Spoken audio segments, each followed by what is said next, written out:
जय हिंद, वंदे मातरम। साथियों, स्वागत करते हैं आपके अपने YouTube channel Jaiswal coaching centre पर। मैं आपके साथ विजय जायसवाल। दोस्तों बात करेंगे पर्यावरण की क्लास की। यह आपकी 17 नंबर क्लास है और इसकी पिछली क्लासेज अगर आप लोगों को देखना तो यहाँ पे बेल आइकन पे आप लोग देख सकते हैं। दोस्तों आज की क्लास पे, आज के वीडियो पे हम बात करने वाले हैं किसान कृषि से संबंधित प्रश्न, क्योंकि ये भी आपका पर्यावरण का यही चैप्टर है, तो ये भी चैप्टर बहुत ही इंपॉर्टेंट होने वाला है। तो आइए पहला प्रश्न स्क्रीन पर देखते हैं और प्रश्न यह है, भारतीय गन्ना शोध संस्थान स्थित है।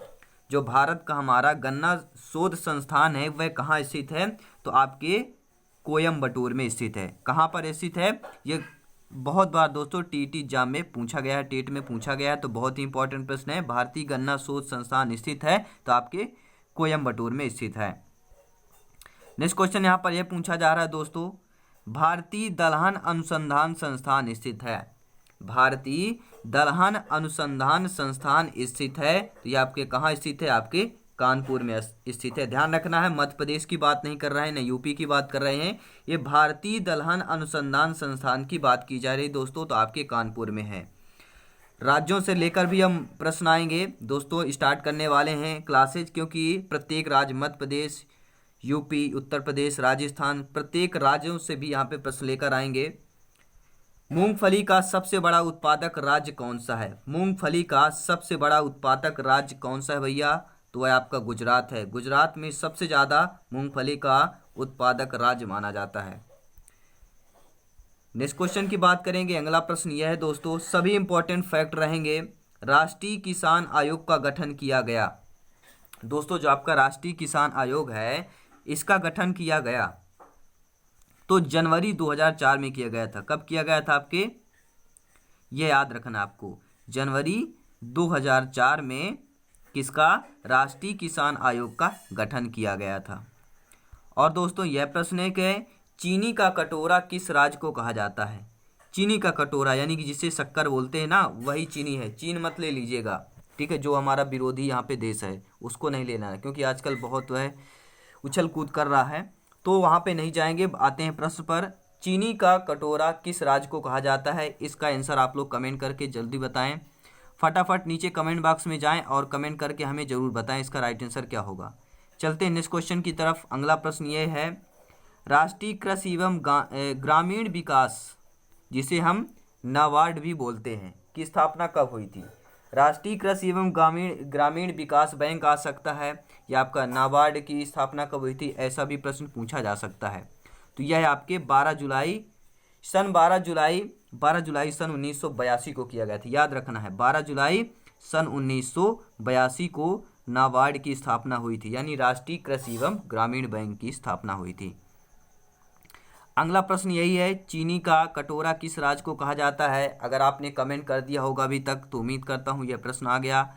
तो आपको उत्तर प्रदेश को क्या कहा जाता है? चीनी का कटोरा कहा जाता है। अब क्यों कहा जाता है? क्योंकि उत्तर प्रदेश में गन्ना सबसे ज़्यादा उत्पादन किस राज्य में होता है? आपके उत्तर प्रदेश में होता है, इसलिए चीनी का कटोरा उत्तर प्रदेश को कहा जाता है। क्योंकि चीनी किससे बनती है? शक्कर आपके गन्ने से ही बनती है।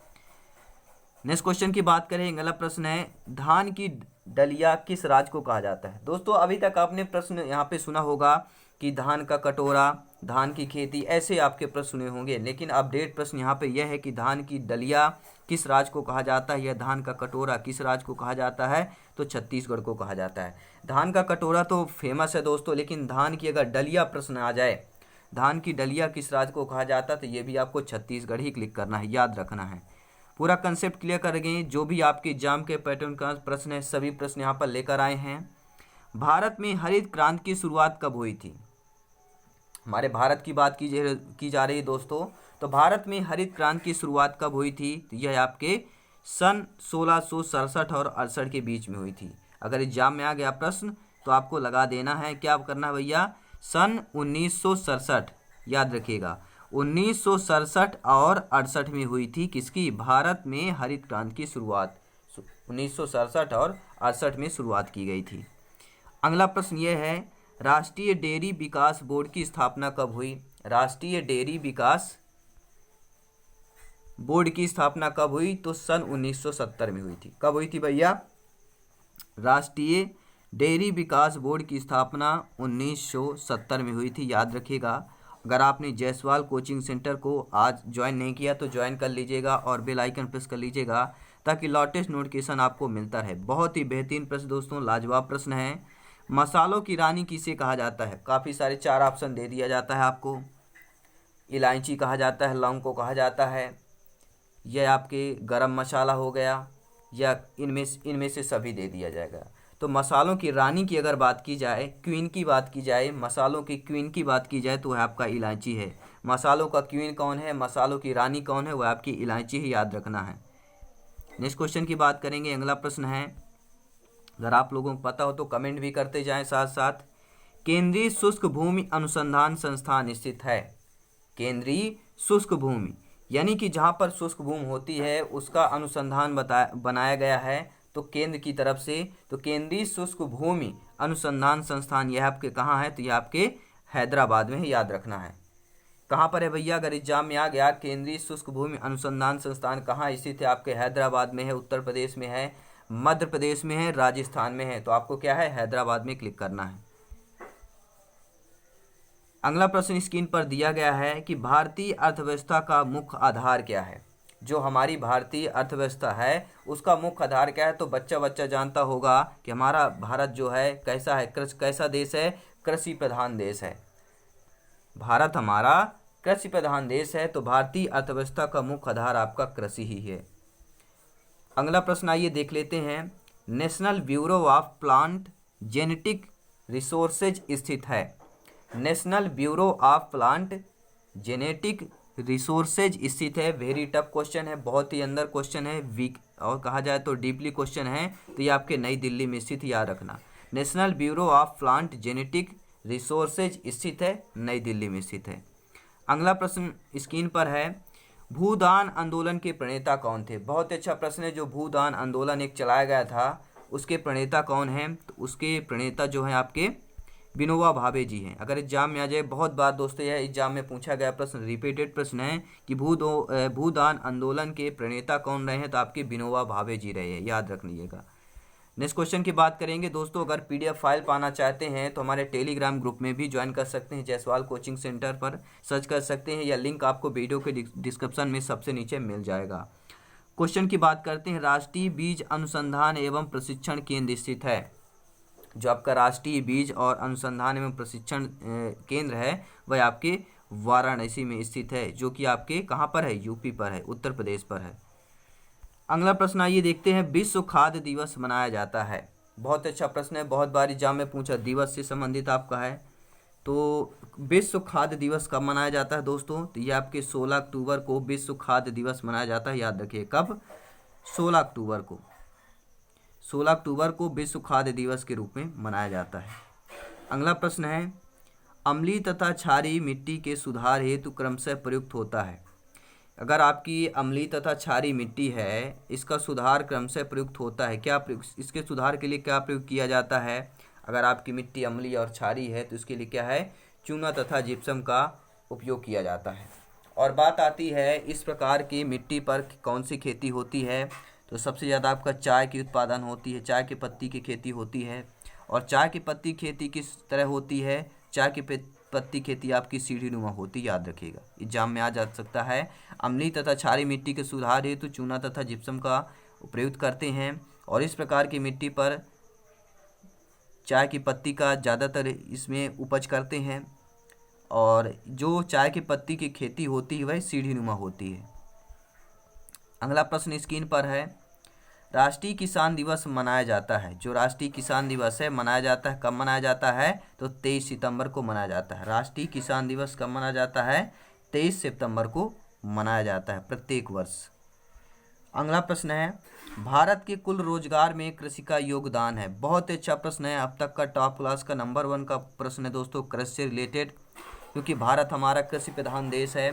तो कुल रोजगार में कृषि का योगदान कितना है? अगर भारत में पूरे बात की जाए तो कृषि का जो रोजगार के संबंध में कृषि का जो योगदान है वह 48.9% है, याद रखिएगा। 48.9% है कृषि रोजगार में योगदान जो है कृषि का, तो 48.9% है। इसीलिए भारत को कृषि प्रधान देश कहा जाता है। क्योंकि सबसे ज़्यादा आपके आधार, सबसे ज़्यादा क्या है, कृषि पर आधारित सभी लोग हैं। अगला प्रश्न आइए देखते हैं, कृषि वर्ष की अवधि होती है। दोस्तों ये काफ़ी नया प्रश्न है कि कृषि वर्ष की अवधि कब मानी जाती है। तो यह दोस्तों जुलाई से जून तक की मानी जाती है। कृषि अवधि की मतलब क्या होती है, जहाँ पर खेती किया जा सकता है। तो जून में पानी गिरता है तो अपने कृषि खेती करना स्टार्ट हो जाती है, और जुलाई में जब कट जाती, जुलाई तक ये खेती चलती है। तो कृषि वर्ष की अवधि जुलाई से जून तक होती है। देखिए यहाँ पर आपके ऑप्शन में जून जुलाई दे सकता है, अगस्त सितंबर दिया जा सकता है, फरवरी मार्च भी दे दिया जा सकता है, लेकिन याद रखना है जुलाई से जून तक, यानी जे फॉर जे, यह याद रखना है। अगला प्रश्न ये स्क्रीन पर है, किसान क्रेडिट कार्ड यानी केसीसी की शुरू किया गया था। बहुत ही अच्छा प्रश्न है, अब तक का टॉप नंबर 1 का प्रश्न है दोस्तों यह है कि जो किसान क्रेडिट कार्ड है यानी केसीसी कब शुरू किया गया था। तो यह 1998 और 99 में शुरू किया गया था। कब शुरू किया गया, केसीसी को यानी किसान क्रेडिट कार्ड की शुरुआत 1998 और 99 में हुई थी। अगला प्रश्न यहाँ पर है, कृषि तथा संबंधित क्षेत्र को सर्वाधिक ऋण प्रदान करता है। जो कृषि होता है तथा संबंधित क्षेत्र को सर्वाधिक ऋण प्रदान करता है, कौन करता है, यानी कृषि तथा इससे संबंधित जो भी क्षेत्र है इसको सर्वाधिक जो ऋण प्रदान करता है तो बैंक ही करता है। तो वो बैंक का नाम क्या है, आपका वाणिज्य बैंक है, याद रखिएगा। कृषि तथा संबंधित क्षेत्र को सर्वाधिक ऋण प्रदान करता है वह आपका वाणिज्य बैंक है। अगला प्रश्न आइए देख लेते हैं। प्रश्न यह है, आम्रपाली किन दो आम के प्रजातियों का संकरण है। दोस्तों आम्रपाली एक आम प्रजाति का ही संकरण है, और आम्रपाली जो प्रजाति है इसको एक 2 प्रजातियों को संकरण करके बनाया गया है। कौन कौन से, तो दशहरी आम और नीलम आम, 2 आमों की प्रजातियों को संकरण करके आपका आम्रपाली प्रजाति बनाई गई है, जो कि आम की प्रजाति है। अगला प्रश्न है दोस्तों, कृषि रसायन जनक कौन है, यानी कृषि के जो रसायन के जनक कौन माने जाते हैं, तो वह आपके लिविक माने जाते हैं। बहुत ही अच्छा प्रश्न है, कृषि रसायन के जनक कौन है, आपके लिविक हैं, याद रखिएगा। थोड़ा टफ नाम है, लेकिन आप 2-3 बार स्टडी करेंगे तो आपको पता याद हो जाएगा। अगला प्रश्न है कि अनुवांशिकी के जनक कौन है, तो आपके अनुवांशिकी के जनक जो हैं ग्रेगर जोन मेंडल हैं। इन्होंने मटर की फली पर प्रयोग किया था। अनुवांशिकी के जनक कौन है, आपके ग्रेगर जोन मेंडल हैं।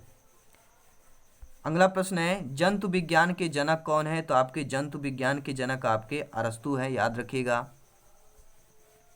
अगला प्रश्न यह है, जीवाश्म विज्ञान के जनक कौन है। अगर आप लोगों को पता हो तो कमेंट कर सकते हैं। जीवाश्म विज्ञान के जनक कौन है, तो आपके लियोनार्ड दा विंची है, याद रखिएगा। अब PDF फाइल भी आप प्राप्त कर सकते हैं फ्री में। अगला प्रश्न है स्क्रीन पर, फल फूल एवं सब्जियों का अध्ययन किया जाता है। जो फल फूल एवं सब्जियां होती हैं इनका अध्ययन किसके द्वारा किया जा सकता है, तो आपके ओलेरी कल्चर द्वारा किया जाता है। फल फूल एवं सब्जियों का अध्ययन ओलेरी कल्चर के द्वारा किया जाता है। और अगला प्रश्न है दोस्तों, लास्ट प्रश्न है यह, 30 प्रश्न यहाँ पर मैंने बताया था आप लोगों को प्रत्येक वीडियो पर, प्रत्येक प्रैक्टिस सेट में 30 प्रश्न लाते हैं। सब्जियों की कृषि का अध्ययन किया जाता है। जो सब्जियों की कृषि का अध्ययन किसके द्वारा किया जाता है, तो आप लोग इसका आंसर कमेंट द्वारा हमें ज़रूर बताएं। अगर आप लोगों को पता हो, नहीं पता है तो नेक्स्ट वीडियो में हम इसका आंसर ज़रूर बताएंगे। सब्जियों की कृषि का अध्ययन किया जाता है, किसके द्वारा किया जाता है।